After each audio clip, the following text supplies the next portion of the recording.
Did you know that the first woman of color to become a property owner in Michigan was born into slavery? It all started around 1787 when Elizabeth Lisette Denison was born. Her parents, Peter and Hannah Denison, were slaves owned by a man named William Tucker, who just so happens to be the first English-speaking landowner in Macomb County. She was born in the area now called Harrison Township, where William built a large log house for his wife and slaves along the banks of the river on the Old North River Road. Lisette's father worked the land, while her mother was a servant.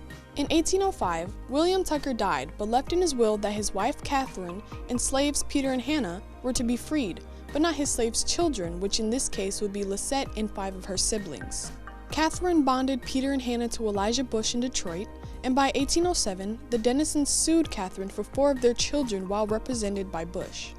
The Denison versus Tucker case was heard by Judge Augustus Woodward, and sadly the ruling denied all children of their freedom except for the youngest. A month later, there was a ruling made by the same judge that the Michigan Territory was not bound to return slaves to a Canadian owner, which sparked an idea for the Denisons. The Denisons ended up escaping by following the Clinton River on the route to Canada by way of Detroit.